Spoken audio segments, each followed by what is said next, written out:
Uttarakhand BJP में क्या हो रहा है घमासान? सीएम धामी और त्रिवेंद्र में क्या बिगड़ गई बात? बार बार धामी सरकार पर निशाना क्यों साध रहे हैं त्रिवेंद्र? भर्ती घोटाले पर भी हुई थी सियासी वॉर। क्या सीएम धामी के लिए खड़ी होने वाली है मुश्किल? ये वो सवाल है जिन्होंने उत्तराखंड बीजेपी के दो मुख्यमंत्रियों की सियासी लड़ाई से पर्दा हटाकर रख दिया है। इसमें एक पूर्व मुख्यमंत्री त्रिवेंद्र सिंह रावत हैं और दूसरे वर्तमान में राज्य के मुखिया पुष्कर सिंह धामी। दोनों के बीच पिछले कई महीनों से जबरदस्त जुबानी वॉर चल रही है। त्रिवेंद्र ने पहले राज्य में भर्ती घोटालों पर धामी सरकार को घेरा। उसके बाद अब त्रिवेंद्र ने देहरादून स्मार्ट सिटी के कामों को लेकर इशारों में धामी सरकार को कटघरे में खड़ा कर दिया है। त्रिवेंद्र ने सीधे कहा कि पहले स्मार्ट सिटी का काम बहुत बेहतर तरीके से चल रहा था। मात्र 3 साल में कार्य की गति 99 स्थान से 9वें स्थान पर आ गई थी, लेकिन अब इसकी प्रगति निराशाजनक है। भारत सरकार ने 100 शहरों को स्मार्ट सिटी में डेवलप करने का निर्णय लिया था और जो देहरादून का चयन हुआ था वो आखिरी राउंड में हुआ था। 99वां नंबर, 100 में से 99 नंबर ये देहरादून स्मार्ट सिटी का था। और स्मार्ट सिटी के काम ने लगभग 3 साल में ये 99वें स्थान से 9वें स्थान पर थी देश में।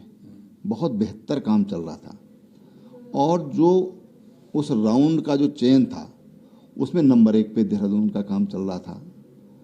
ये दुर्भाग्यपूर्ण है कि जो आज जिस तरह की आवाज़ें उठ रही हैं, जिस तरह का दिख रहा है, वास्तव में वो स्मार्ट सिटी की जो परिकल्पना थी उससे दूर लगता है। ये कहाँ इसमें त्रुटि हुई, क्यों ऐसा हुआ, ये एक चिंता का विषय है।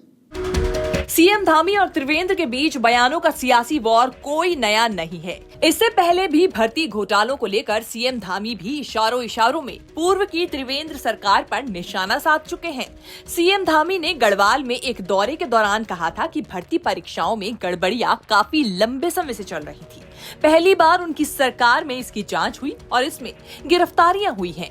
हालांकि इन दोनों के बीच की सियासी लड़ाई कभी खुलकर सामने नहीं आई, लेकिन इशारों में दोनों एक दूसरे पर जुबानी हमला करने से नहीं चूक रहे हैं।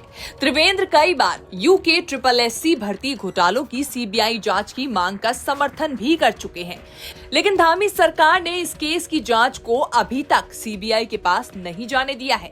इसके अलावा त्रिवेंद्र ने स्मार्ट सिटी पर क्या कहा है, आपको सुनाते हैं। स्मार्ट सिटी के लिए जो उसके सीईओ हैं वो बदले नहीं जाने चाहिए। अब सब पहले अपने से पहले वाले को दोष देते हैं, उस अपने पहले वाले को दोष देता है। कोई भी ये कहने को तैयार नहीं कि हाँ भाई हमसे गलती हुई। कोई भी एक भी बंदा इतना साहस नहीं दिखा पा रहा है कि कोई ये स्वीकार कर सके कि हमसे त्रुटि हो रही है। सब एक दूसरे के ऊपर त्रुटियां डाल रहे हैं। कभी किसी को ब्लैक लिस्टेड किया जा रहा है, कभी ठेकेदारों को डांटा जा रहा है, कभी अधिकारियों को डांटा जा रहा है। मकसद डांटना नहीं होना चाहिए। मकसद जो काम होना चाहिए वो काम हो रहा है या नहीं हो रहा है, वो मकसद होना चाहिए। जो हम करना चाहते हैं वो मकसद होना चाहिए। यहाँ पर कुछ गड़बड़ सा लगता है। अब मुझे पता चला कि जो वहाँ पर जो काम होना चाहिए वो काम हो रहा है या नहीं हो रहा है, वो मकसद होना चाहिए। जो हम करना चाहते हैं वो मकसद होना चाहिए।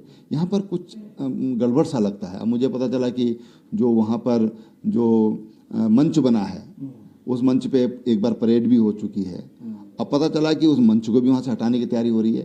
तो आप ईंट इधर से उधर से बदल करके स्मार्ट नहीं कर सकते हो। जब एक बार एक मास्टर प्लान बना, कहाँ पर क्या होगा वो फाइनल हो गया, फिर इस तरह की कार्रवाई हो रही है, उचित नहीं है। उससे सरकार की भी बदनामी होती है।